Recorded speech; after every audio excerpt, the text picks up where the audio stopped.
मेरे गुरु महेश्वर शिव को मेरा प्रणाम है। इस कालखंड के प्रथम शिव के शिष्य और हम सबों के परम आदरणीय वरेण्य गुरु भ्राता साहब श्री के चरणों में मेरा प्रणाम है। शक्ति स्वरूपा माँ नीलम आनंद जी के चरणों में मेरा प्रणाम है और न्यू जलपाईगुड़ी के इस मैदान में उपस्थित आप सभी गुरु भाई गुरु बहन के चरणों में मेरा प्रणाम है।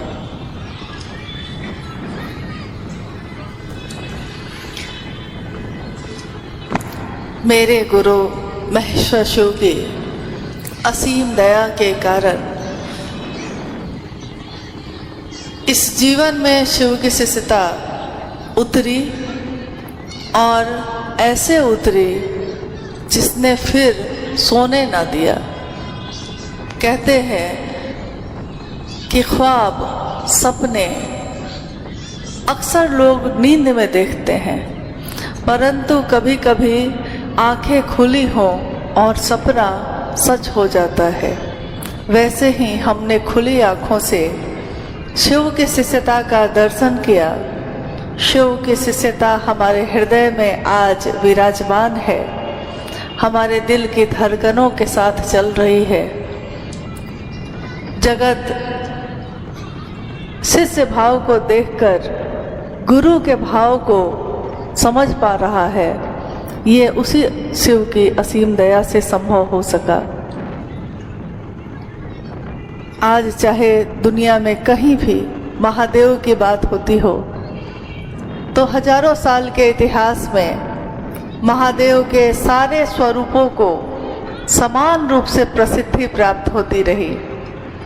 दुनिया ने महादेव को पूजा है, चाहा है, परंतु आज तक अक्सर ज़्यादातर लोगों ने अपनी चाहत के लिए चाहा है।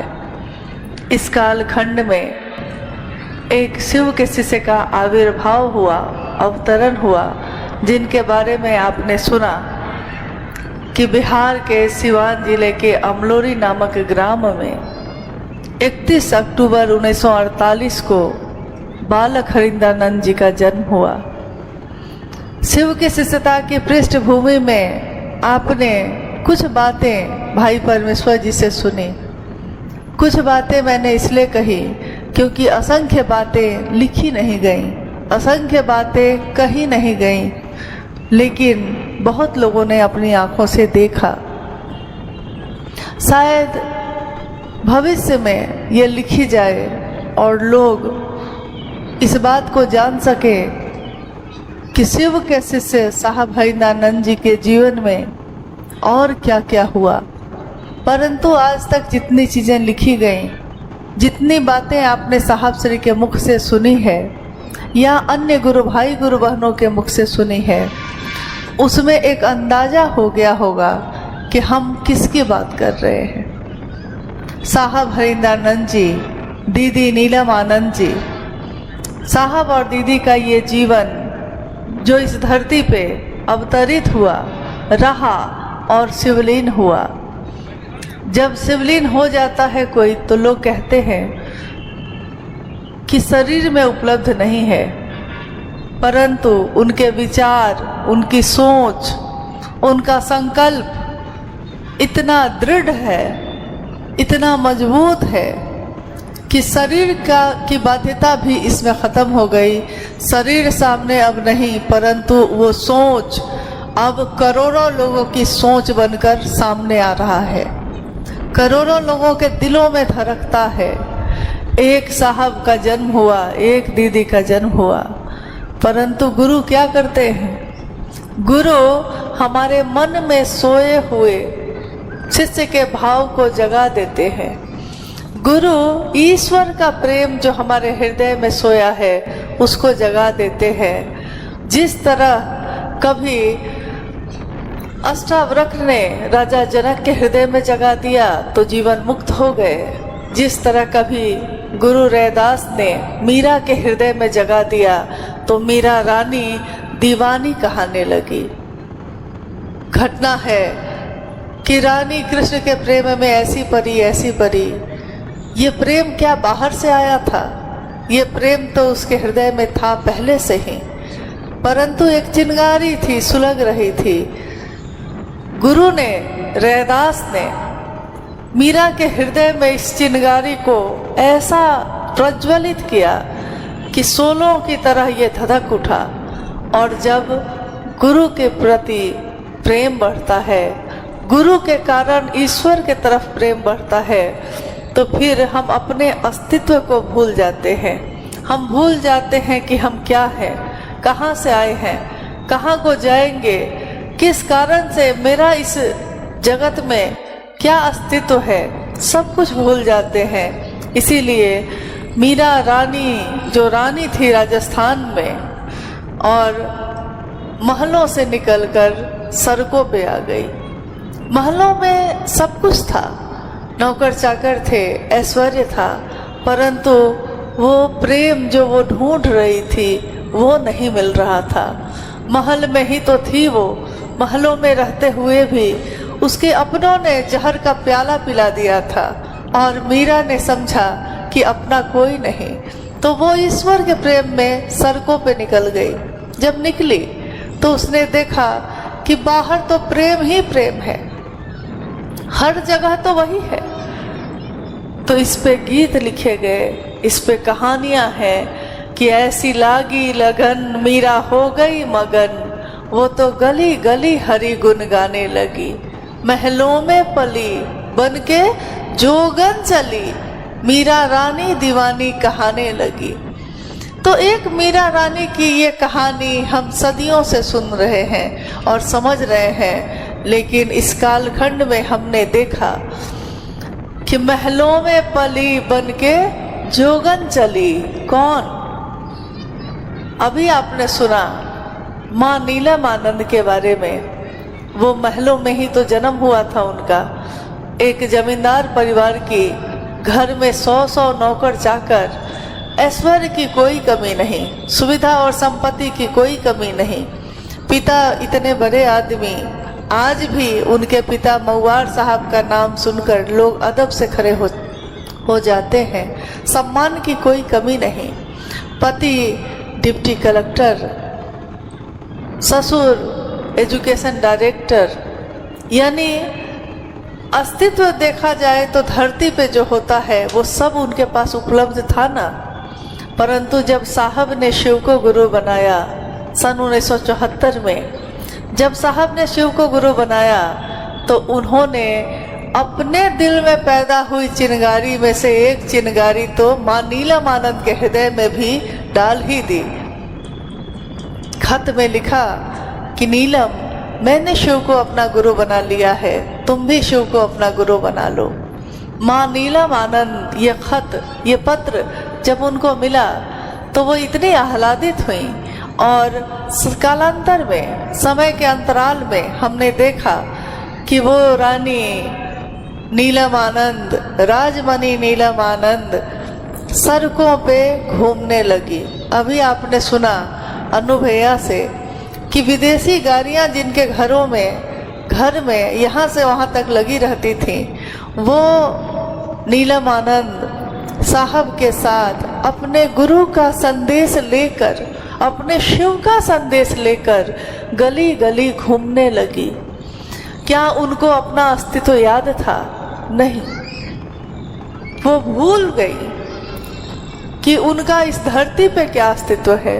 अब उनको यही याद था कि मैं शिव के शिष्या हूँ, मेरे पति शिव के शिष्य हैं, और उन्होंने ये संदेश दिया है कि धरती के एक एक व्यक्ति तक ये बात हमको पहुँचानी है।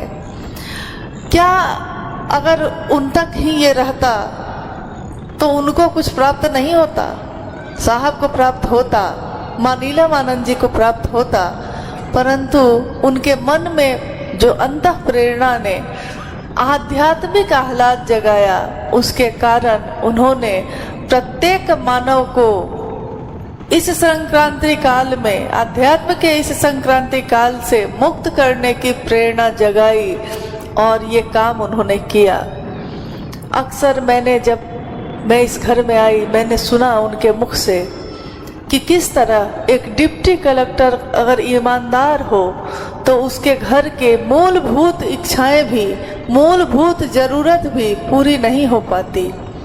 इश्क है ये, तमाशा नहीं है, प्रेम है ये, मोहब्बत है ये, किसी को दिखाने के लिए नहीं की जाती। तो उसमें 15 से 20 तारीख होते होते साहब के घर में पैसे ख़त्म हो जाते।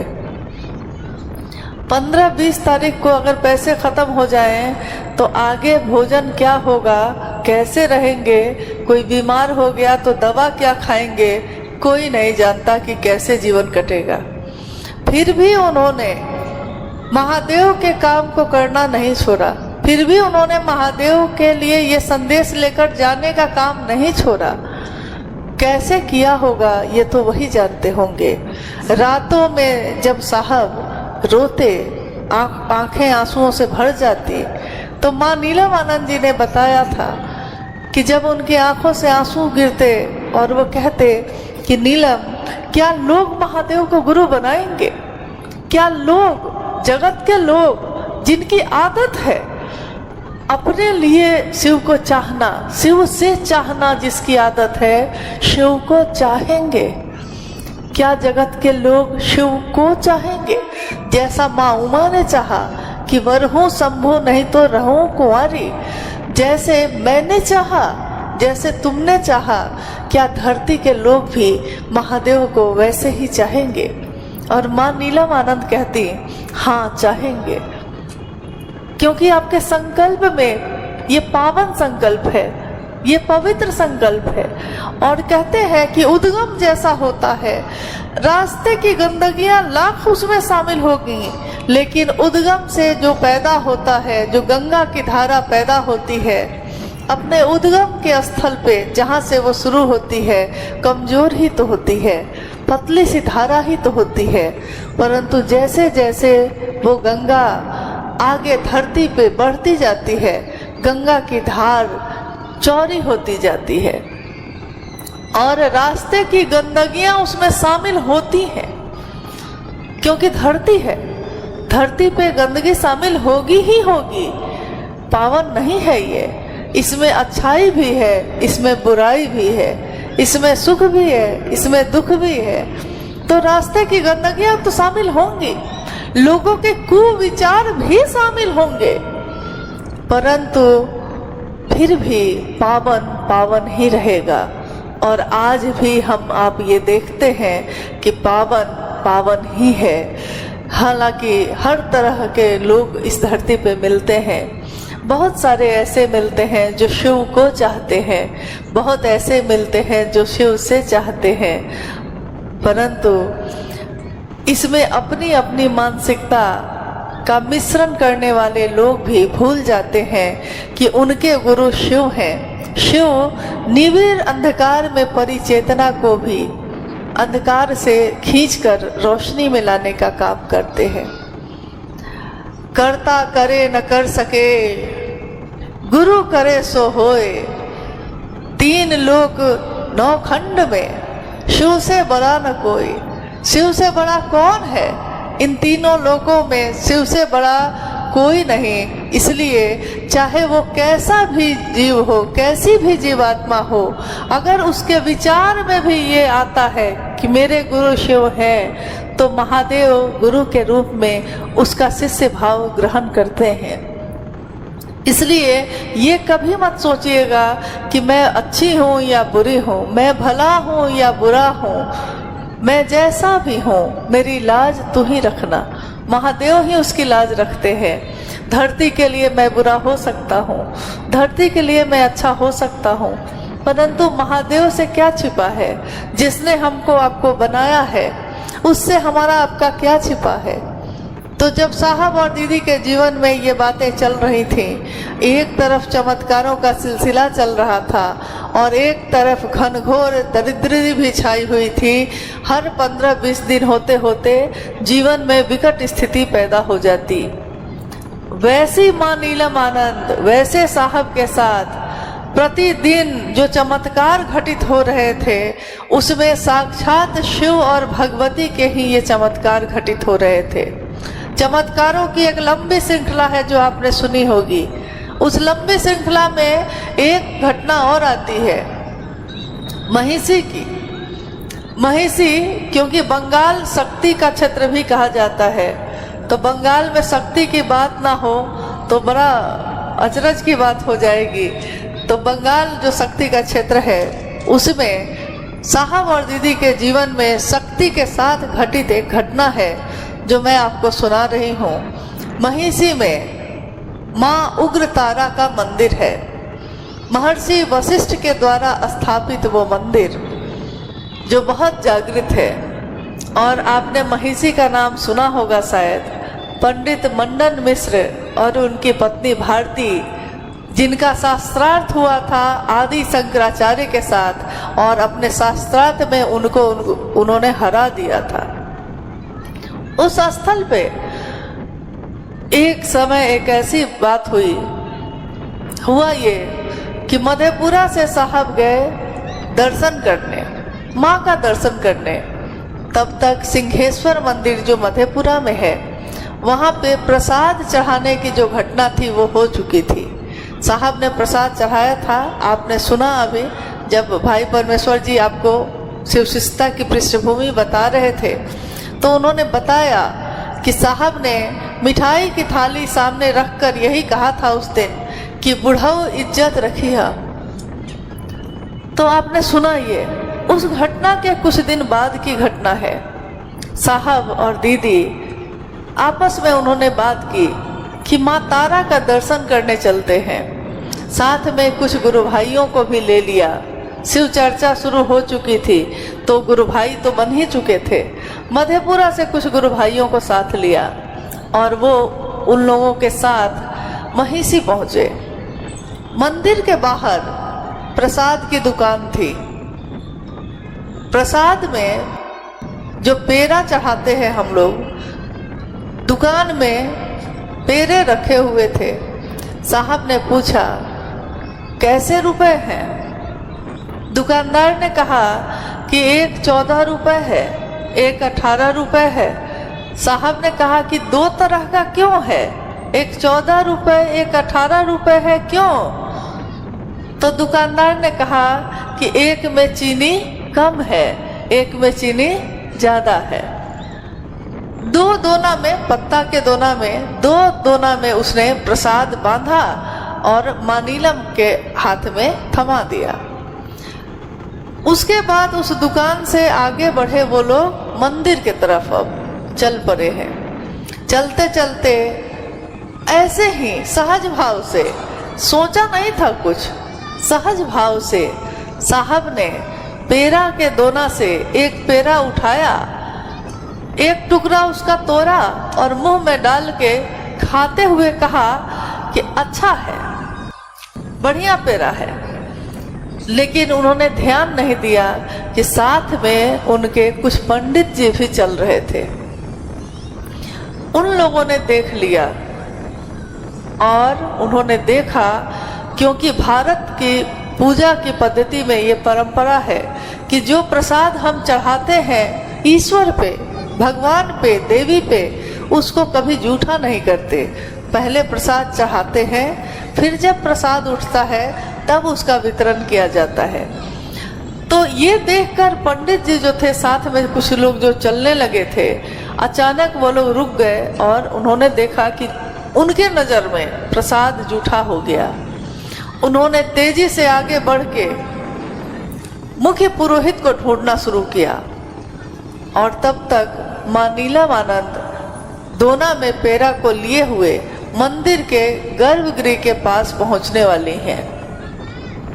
तब तक सामने से पुरोहित, मुख्य पुरोहित और पंडित जो उनके साथ थे, वो सारे लोगों ने आकर घेर लिया इनको, साहब को, और उन्होंने कहा कि आपने प्रसाद जूठा कर दिया।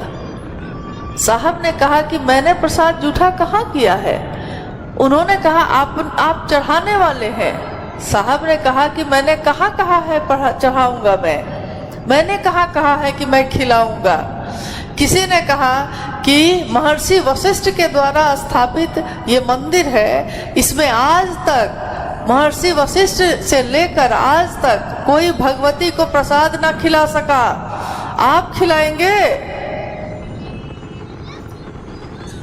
साहब ने दीदी नीलम आनंद जी को कहा, नीलम आप गर्भगृह में जाइए और माँ को प्रसाद चढ़ाइए।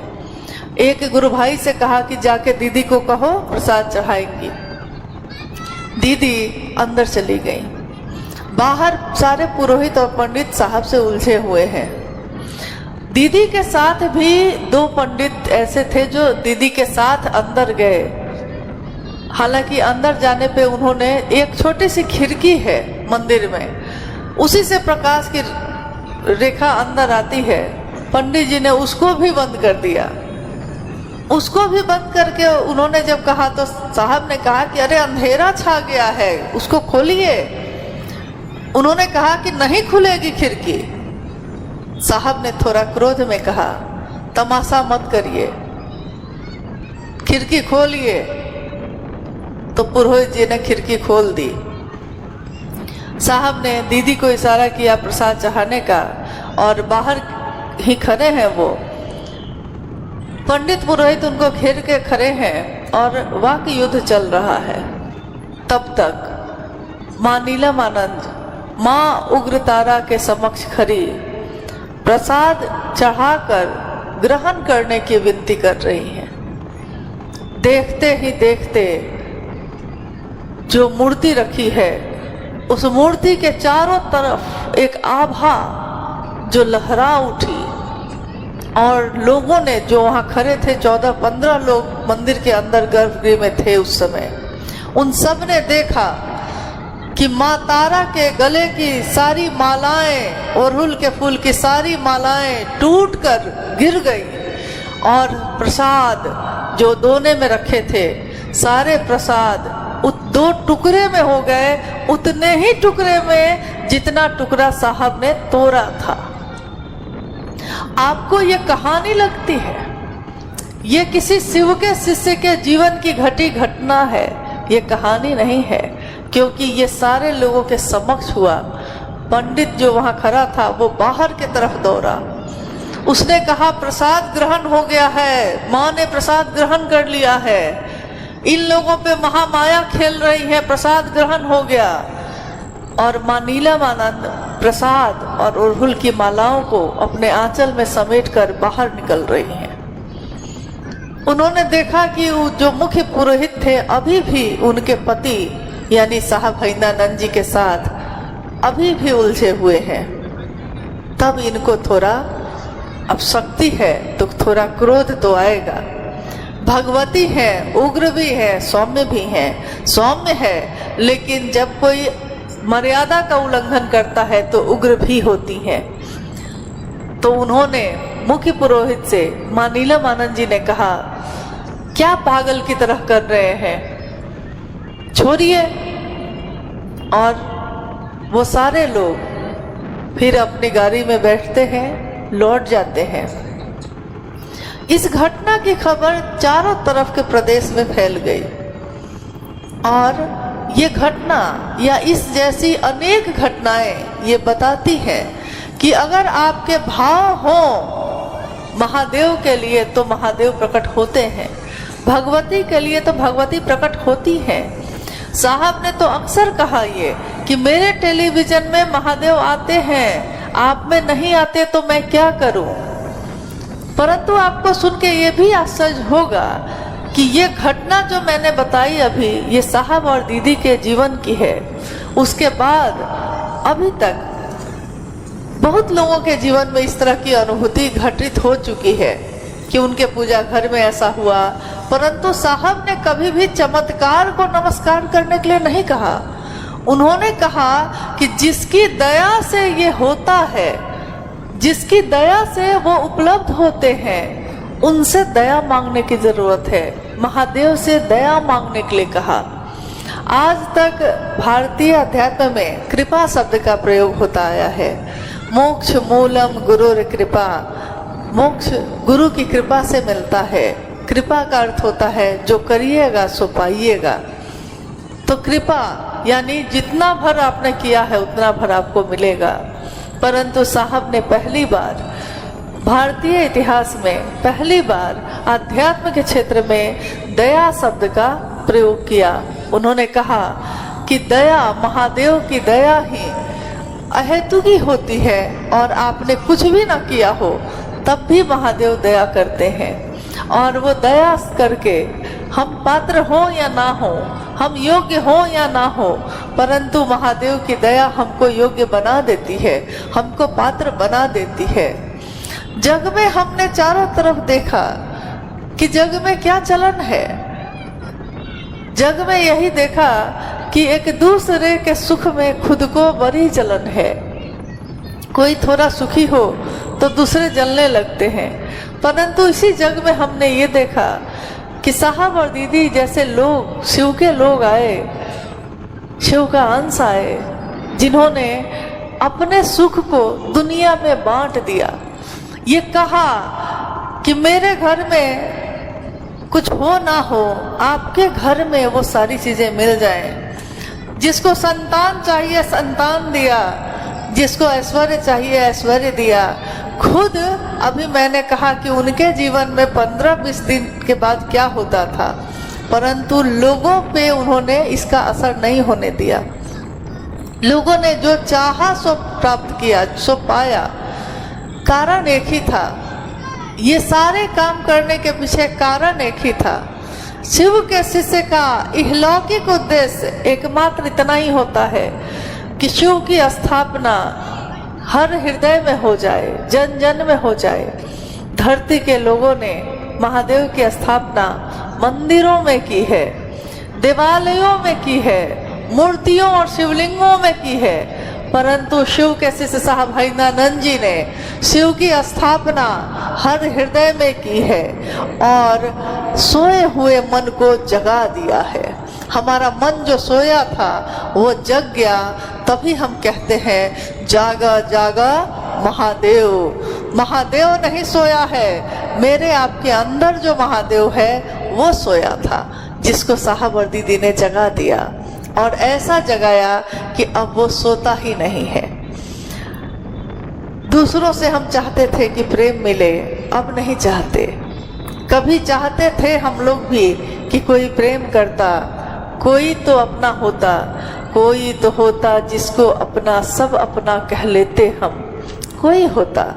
परंतु जैसे जैसे महादेव से सानिध्य बढ़ा, वैसे वैसे मन से ये चाहत भी खत्म हो गई कि कोई मेरा अपना होगा कि ना होगा, क्योंकि अपना बना बना के तो देख लिया है। यहाँ कोई किसी का साथ नहीं देता, यहाँ कोई किसी के साथ नहीं चलता।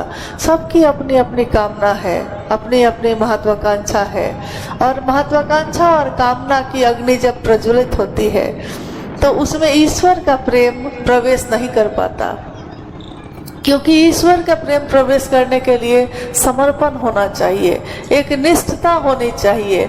और जब समर्पण और एक निष्ठता के साथ आप चलिएगा तो राह में कांटे बिछे मिलेंगे। पैसा तो कोई कमा लेता है, भोजन से पेट तो कोई भर लेता है, एक जानवर भी इतना भोजन तो कमा ही लेता है कि वो अपने परिवार को पाल ले, परंतु शिव के साथ का जीवन हर व्यक्ति नहीं कमा सकता। ये ऐसी कमाई है जिसमें हृदय की हुंडी ही स्वीकार होती है। इस कमाई में रुपए पैसे नहीं खर्च होते, इस कमाई में नौकरी नहीं की जाती, इसमें अपना हृदय दिया जाता है। और महादेव को हम क्या दे सकते हैं? महादेव जो सब कुछ त्याग के बैठा है, महादेव को हम चढ़ावा भी देंगे तो क्या चढ़ावा देंगे? क्या वो करेगा लेके चढ़ावा? सब कुछ त्याग के बैठा है, जो सब कुछ त्याग के बैठा है, उसको अगर हम चढ़ावा भी देना चाहेंगे तो क्या चढ़ावा दे सकते हैं? जो देंगे उसी का होगा। जल उसी का है, पृथ्वी उसी की है, अग्नि उसी की है, दीपक जलाते हैं, अग्नि तो उसी का है। हवाएं जो दीपक को जला के रखती हैं ये भी उसी की है। आकाश जो चित्ताकाश कहते हैं हम, जैसा हमारे कविवर रविंद्रनाथ टैगोर ने कहा कि आमी नटराजेर चेला चित्ताकाशी देख छी खेला, बांधन खोलर शिक्ष साधन महाकालेर त्रिशूल नाचे। यानी चित्त के आकाश में मैं देखता हूँ कि महाकाल का त्रिशूल नाच रहा है और मैं बंधन को खोलने का तरीका सीख रहा हूँ, बंधन को खोल रहा हूँ। सारे बंधन खुलते जा रहे हैं। तो महाकाल का ये त्रिशूल सारे बंधन को तोड़ता है, तो उनको हम कुछ दे नहीं सकते। अभी आपने सुना चर्चाओं के माध्यम से कि शिव की शिष्यता में करने के लिए कुछ भी साहब ने नहीं कहा ऐसा जो कोई व्यक्ति ना कर सके। उन्होंने एक ऐसी विधा दी, एक ऐसा तरीका दिया जो हर व्यक्ति कर सकता है। कोई भी अपने मन में मन ही मन अपने गुरु शिव से ये कह सकता है, हे शिव आप मेरे गुरु हैं, मैं आपका शिष्य हूँ, मुझ शिष्य पर दया कर दीजिए। हे शिव आप मेरे गुरु हैं, आप होंगे सबके। सार्वजनिक चीज़ें सबकी होती है, जैसे हम होटल में जाते हैं, जैसे हम स्टेशन पे जाते हैं, जैसे हम बस में बैठते हैं, तो वो सबके लिए है, सार्वजनिक चीज़ है। सार्वजनिक चीज़ों का हम उपयोग करते हैं, उपभोग करते हैं, परंतु उससे हमारा लगाव नहीं होता। लेकिन जिस चीज़ को हम, चाहे वो टूटी हुई चप्पल भी हो, चाहे वो छोटी से छोटी चीज़ हो, लेकिन अगर उस चीज़ को हम कह देते हैं कि ये मेरा है, तो उसके लिए हमारे मन में एक लगाव पैदा होता है। ये मेरा भाई है तो उसके लिए लगाव है, ये मेरे गुरु भाई हैं उसके लिए लगाव है।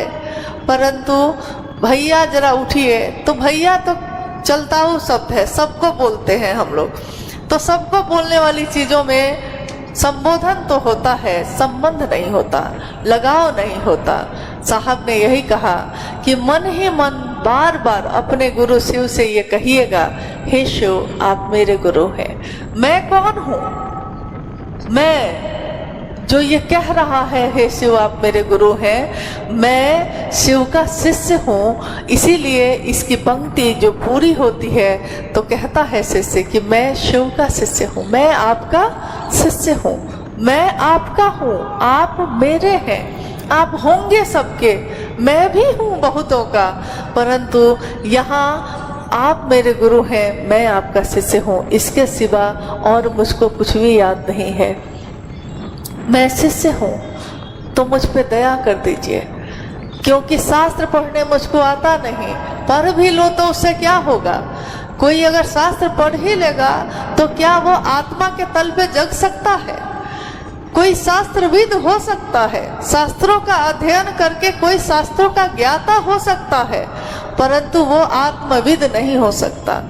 कोई श्लोक को याद करके, कोई मंत्रों को याद करके मंत्रविद हो सकता है, परंतु ये आत्मा के तल पे जगने की विधा नहीं होती। मंत्र का जप करने के बाद भी मंत्र के देवता के चैतन्य से मिलना पड़ता है, सिर्फ मंत्र से मिलने से तो कुछ नहीं होता। इसलिए जब भी हम किसी मंत्रों का जप करते हैं तो उसमें हम अपने हृदय के भाव को भी शामिल करते हैं। जब हम दूसरा सूत्र करते हैं जिसमें हम अपने गुरु शिव की बात करते हैं, तो शिव की बात करते करते कब शिव की बात कहने लगे, कब शिव की बात सुनने लगे, लोग चाहे एक हों, लोग चाहे लाखों हों, उससे क्या फर्क पड़ता है?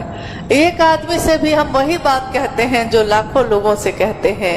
लाख दुनिया के लिए होगा, महादेव के लिए क्या लाखों? हम कहते हैं कि भीड़ खूब दिखाई दी, भीड़ महादेव के लिए क्या भीड़?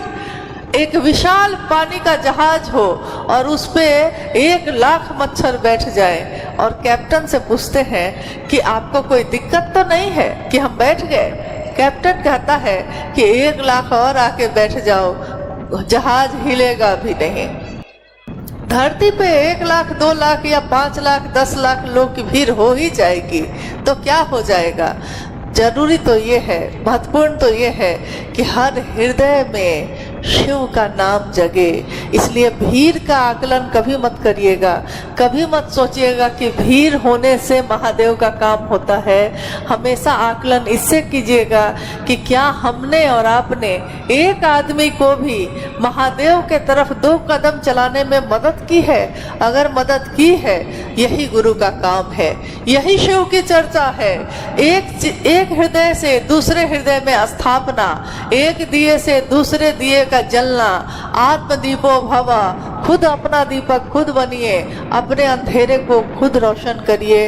अंधेरा लाना नहीं पड़ता, अंधेरा है, रोशनी लानी पड़ती है। अंधेरा लाने के लिए कोई टॉर्च नहीं बनता, रोशनी लाने के लिए टॉर्च बनती है। तो अंधेरा तो है, शाश्वत है, परंतु रोशनी लानी पड़ती है। गुरु की रोशनी हमारे जीवन के अंधेरे को दूर करती है। जब हम तीसरे सूत्र में महादेव को प्रणाम करते हैं, प्रणाम भी हमारा आपका मन ही करता है। जब हम महादेव को प्रणाम करते हैं तो हम कहते हैं नमः शिवाय। शिव के प्राण मंत्र का जप करते हैं।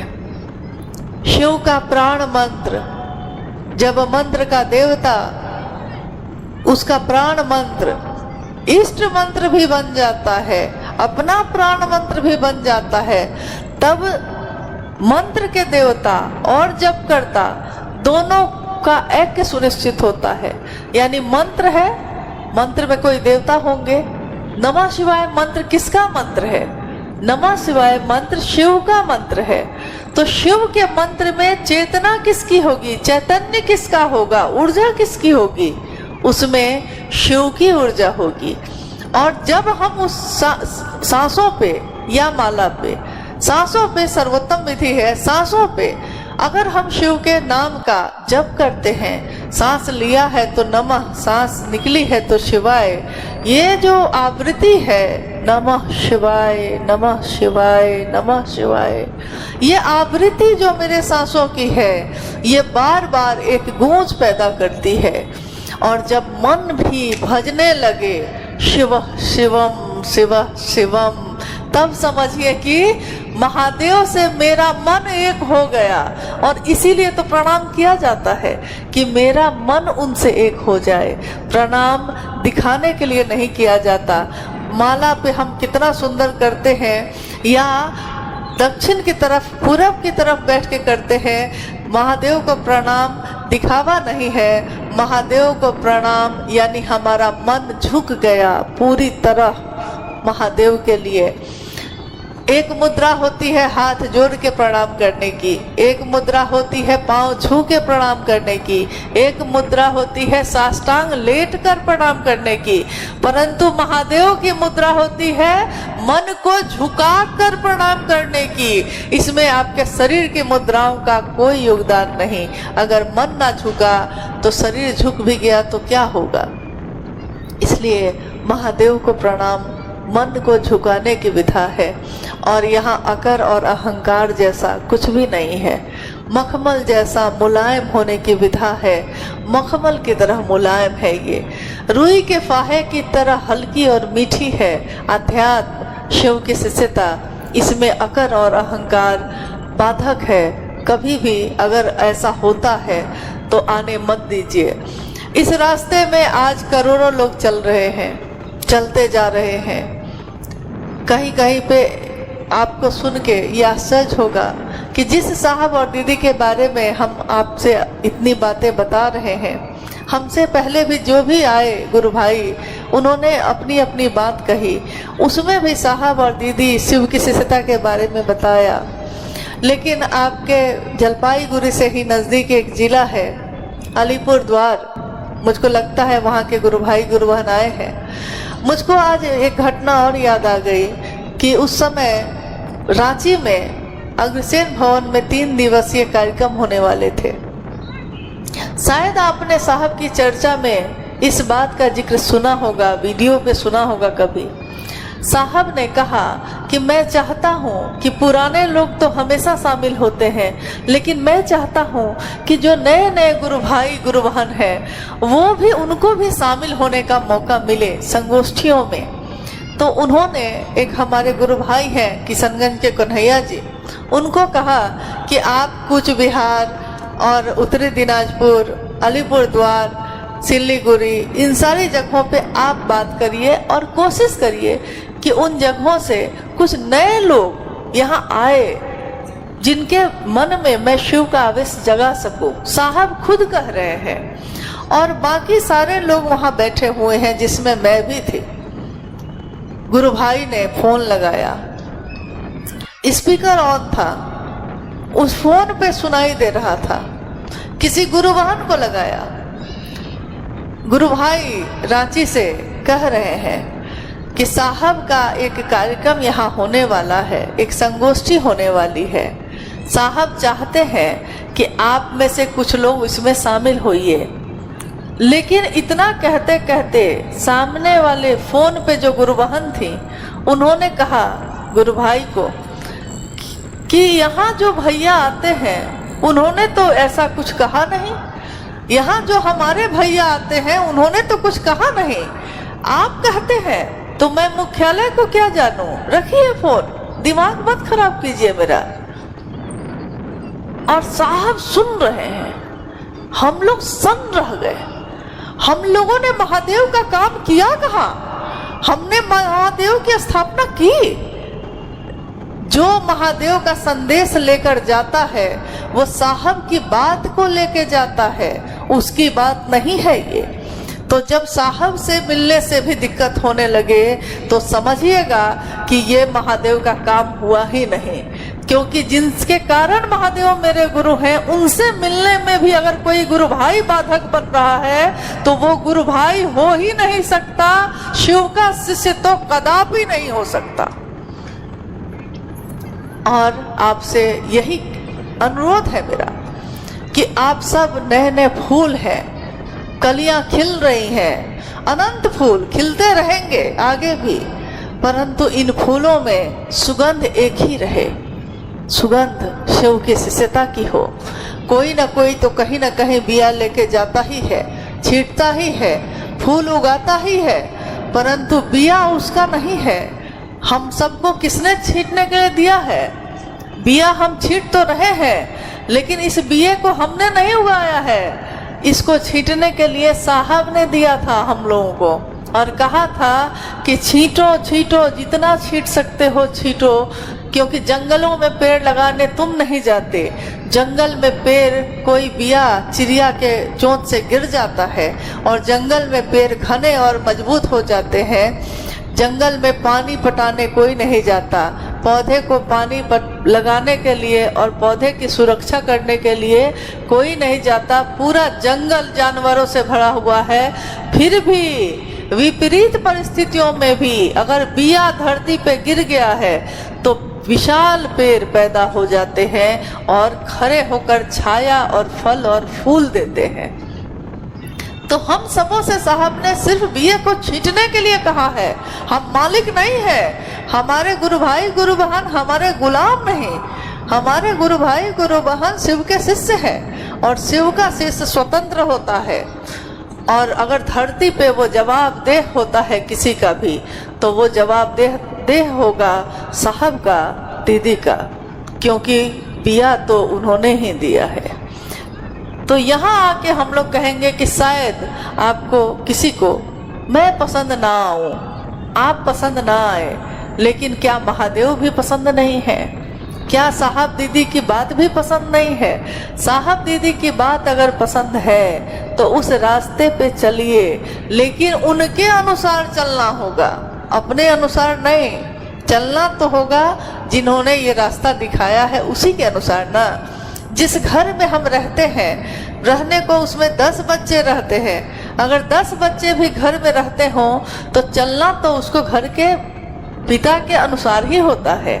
पिता ही उनकी सुरक्षा देखता है, पिता ही उनके भोजन की व्यवस्था करता है, पिता ही उनके पढ़ने की व्यवस्था करता है। तो शिव की चर्चा में, शिव की शिष्यता में साहब और दीदी हमारे आध्यात्मिक माता पिता हैं और वो हमारी सुरक्षा भी देखते हैं और हमारे पाथे का इंतजाम भी करते हैं। हम क्या पोषण हमको मिलेगा, किस बात में हमारी हानि है, हर बात से हमारी आपकी रक्षा भी करते हैं। ये शिव गुरु महोत्सव जो जलपाईगुड़ी के गुरु भाई गुरु बहनों ने आयोजित की है, कुछ समय में इसका समापन हो जाएगा, परंतु मेरा निवेदन यही है कि जितने भी गुरु भाई गुरु बहन हैं यहाँ, मैं भी आपकी गुरु बहन हूँ। ये गुरु का मंच है, यहाँ से कोई विद्वान नहीं है जो प्रवचन दे रहा हो, सत्संग कर रहा हो। हम शिव के शिष्य हैं और शिव के शिष्यों में सबको ये स्वतंत्रता है कि वो आकर अपने गुरु की बात कर सकता है। समय का अभाव होता है, इसलिए 5-6 लोग बोल पाते हैं बारी बारी से, परंतु ये स्वतंत्रता तो होती सबको है। तो यही कहूँगी कि बनना है तो शिव बनने की कोशिश करिए, रहना है तो शिव की तरह रहने की कोशिश करिए, जीना है तो शिव की तरह मान सहित विष खाई के शंभु भये जगदीश रहना है, बनना है, जीना है तो ऐसे जिए कि जैसे हमारे गुरु शिव जीते हैं। आइए हम लोग कुछ जिज्ञासाओं पे बात करते हैं, अगर आई है तो। जिज्ञासा आई है? हेलो हेलो, आइए, आपकी ओर से बहुत सारी जिज्ञासा है। कुछ जिज्ञासा ऐसी है जो लगभग 8-10 लोगों ने एक साथ भेजा है, और यह जो इलाका है जहाँ अभी हम लोग शिव गुरु की बात कर रहे हैं, महादेव की दया से यहाँ मिथिला के भी बहुत लोग हैं। तो अहाँ सब जतेक छियै मिथिलावासी, दरभंगा, मधुबनी, मुजफ्फरपुर, समस्तीपुर, अच्छा, मिथिला के आदमी हैं तो मिथिला के लोग का सुन के खुश हो रहे हैं।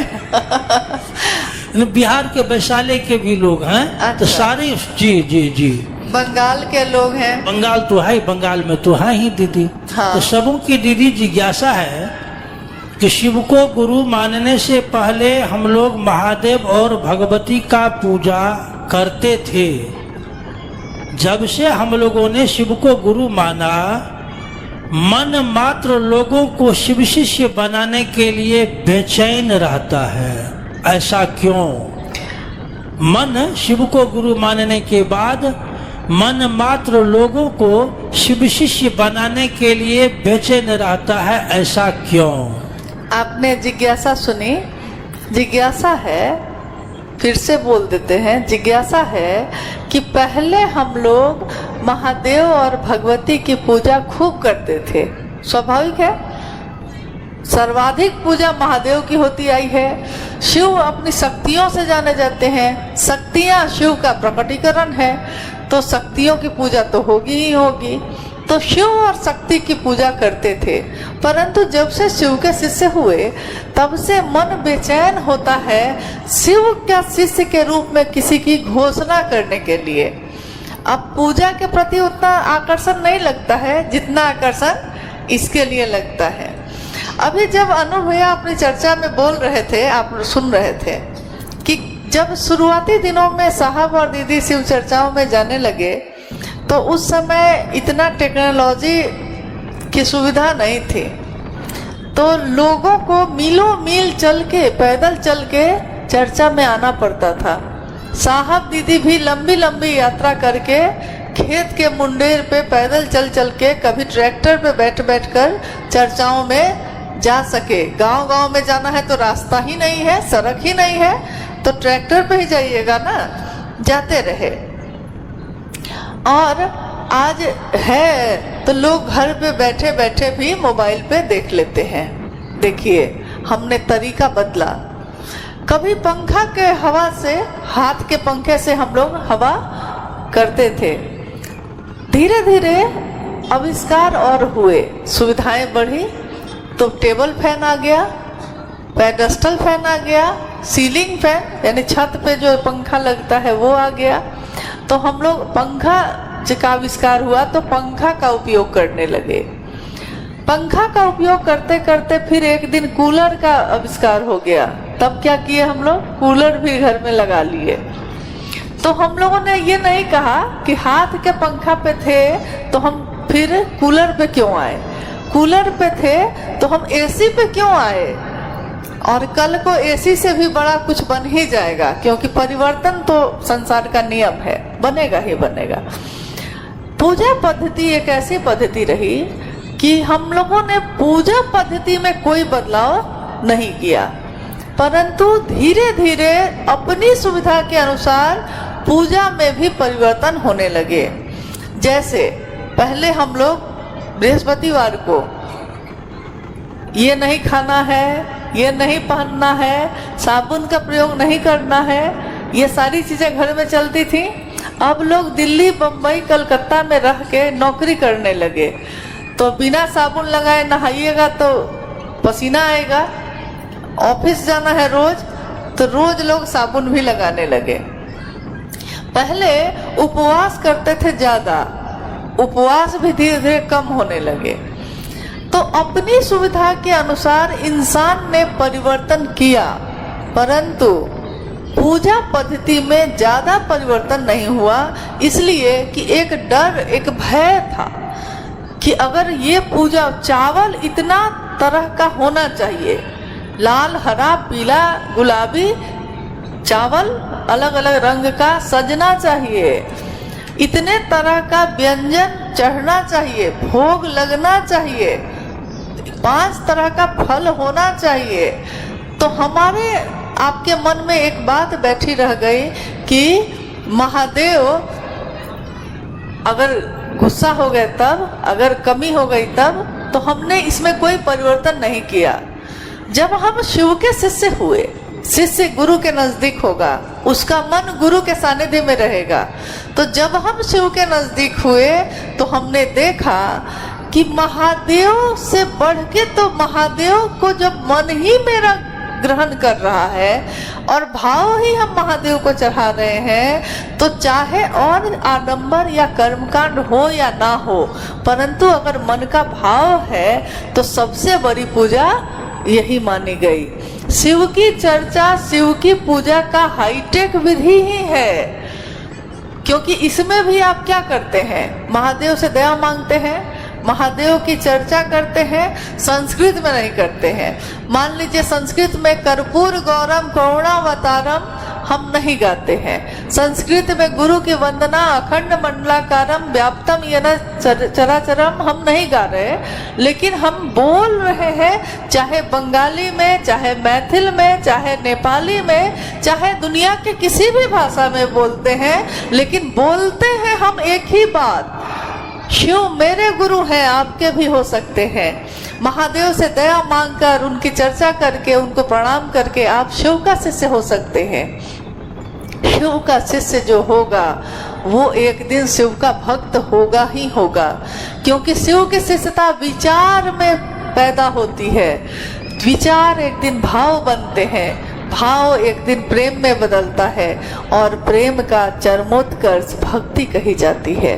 तो एक दिन ये विचार भक्त यानी प्रेम का चरमोत्कर्ष, तब आपके विचार टूटेंगे नहीं, तब आपके भाव टूटेंगे नहीं, प्रेम बदलता नहीं है। पूरी दुनिया एक तरफ हो जाए, मैं अकेला हो जाऊं, तब भी मैं शिव का शिष्य रहूंगा और हमेशा रहूंगा। पूरी दुनिया मेरा साथ छोड़ दे, मैं अकेली हूँ, लेकिन महादेव मेरे साथ है, तो मैं उनके साथ हूँ ही हूँ। वो परवाह नहीं करता कि कौन उसको छोड़ेगा, कौन उसको पकड़ेगा, वो परवाह एक ही बात की करता है कि महादेव मेरे बन के रहें, मेरे बन जाएं। इसलिए शिव की चर्चा करना या शिव से बनाना इतना पुण्य का काम है कि आपने किसी के जीवन में, पूरे जीवन में, एक दिन की पूजा नहीं, पूरे जीवन की पूजा की पद्धति ही डाल दी है। ये एक समय की पूजा नहीं है, ये एक व्रत नहीं है, ये एक उपवास या एक तपस्या नहीं है, ये ईश्वर प्राप्ति के लिए अहर्निश जीवन भर की तपस्या है। हम ध्यान, इसी में हम ध्यान भी कर लेते हैं, हम योग भी कर लेते हैं, क्योंकि ध्यान के अनुपम विधा भी कहा गया है शिव चर्चा को। इस समय जब आप किसी से चर्चा कर रहे हैं, जैसे अभी मैं कर रही हूँ, आप सुन रहे हैं, मान लीजिए आपका ध्यान थोड़ा सा भटक जाए, तो मैं जो भी कहूँगी 2-3 लाइन आपके कानों में जाएगा, कान में जा रहा है, आपका मन हट जाए यहाँ से तो आपको सुनाई नहीं देगा मैंने क्या कहा, आप सुनते नहीं, आप कहिएगा क्या कहा इन्होंने, मेरा ध्यान थोड़ी देर के लिए हट गया था, शरीर तो यही था, कान यही है, आंख यही है, परंतु मन हट गया तो क्या कहा गया आपने सुना ही नहीं। इसलिए मन ही वो साधन है जिसका प्रयोग करके महादेव को अपना बनाया जा सकता है, महादेव का बना जा सकता है।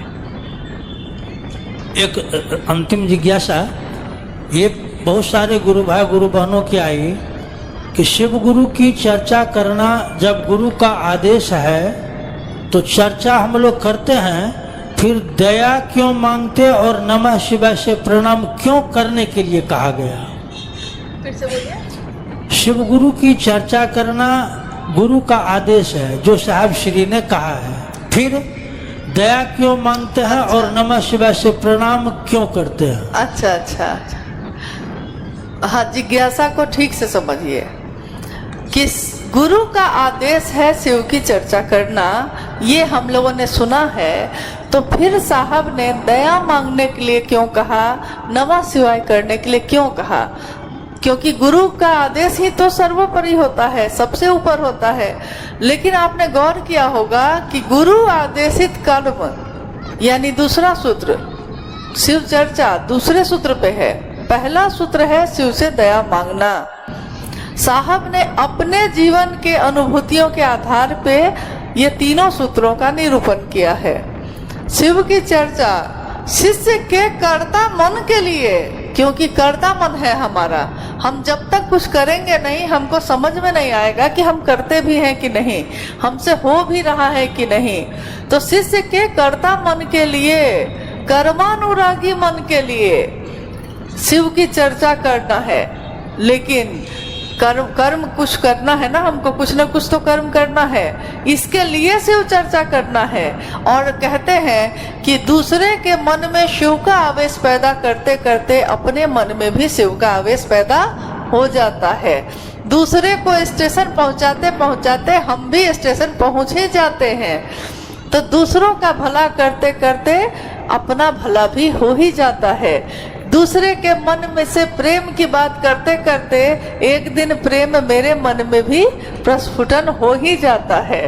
तो शिव की चर्चा गुरु आदेशित कर्म है, परंतु साहब ने दया मांगने के लिए पहले कहा, क्योंकि उन्होंने कहा कि शिष्य का कर्ता मन जब सिर्फ शिव चर्चा करेगा तो शिव चर्चा में वो खुद भी है और जगत भी है। तो शिव चर्चा जब होगी तो लोगों की भीड़ बढ़ेगी, सम्मान बढ़ेगा, सुविधाएं भी बढ़ेंगी। अब भीड़ का तो अपना एक व्यापार होता ही है, भीड़ होगा तो मन सम्मान को पकड़ता है। लेकिन आप गौर करिएगा कि अगर कोई भीड़ को पकड़ने लगा या सम्मान को पकड़ने लगा तो आप उससे पूछिएगा जरूर कि भैया आप पहला सूत्र और तीसरा सूत्र करते हैं कि नहीं। क्योंकि अगर वो पहला सूत्र करेगा, तीसरा सूत्र भी करेगा, तो कभी भी उसका मन सम्मान को नहीं पकड़ेगा। महादेव से दया मांगना है इसलिए कि स्वस्फूर्त जागरण हो जाए मन में। जब तक ये जागरण नहीं होगा, हम शिव की चर्चा जो करेंगे उसमें सिर्फ बोली होगी, संभाषण होगा, शब्द होगा, भाव नहीं होंगे। मेरा भाव पैदा हो जाए, इसके लिए शिष्य अपने गुरु से दया मांगता है, शिष्यता के भावांतरण के लिए प्रणाम करता है।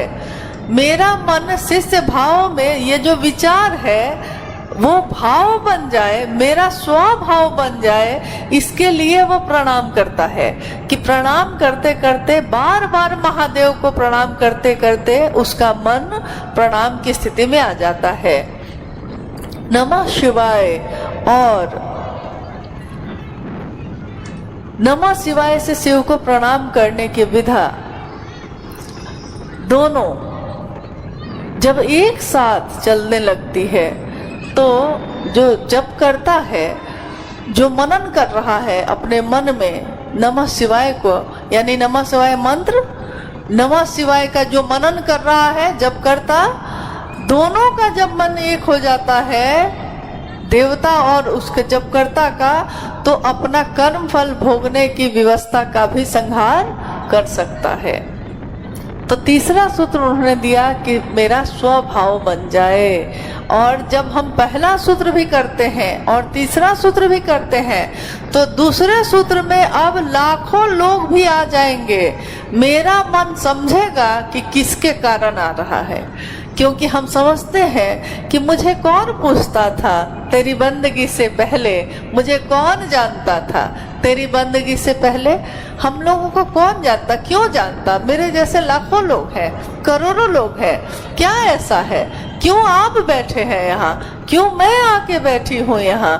क्योंकि ऐसे तो करोड़ों लोग हैं, लेकिन एक ऐसा रिश्ता बनाया साहब दीदी ने कि आज हम भी आ रहे हैं और आप भी आ रहे हैं। और आप किसकी बात सुन रहे हैं? आदमी कोई होता, बात तो आप महादेव की सुन रहे हैं। संदेश तो साहब और दीदी का है। उन्होंने जो कहा है कि आओ चले शिव की ओर, बात तो यही है कि हम सबको चलना है महादेव की ओर, महादेव के तरफ, और सब कोई मिलके चले। अपने मन में ये बात बार बार जरूर महादेव से कहें कि मतलब वो आपको अपना शिष्य बना ले। महादेव की चर्चा जो हो रही है और ज़्यादा बढ़ती जाए, एक दिल से दूसरे दिल में पहुँचे, महादेव को एक प्रणाम हो सके, इससे बड़ी बात और धरती पे दुनिया में कुछ भी नहीं हो सकती।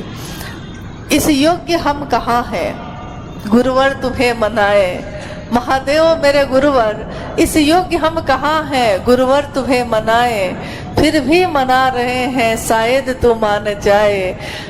एक बार अगर प्रणाम हो जाए आपको, घर हो सके नमन तो सौभाग्य है हमारा।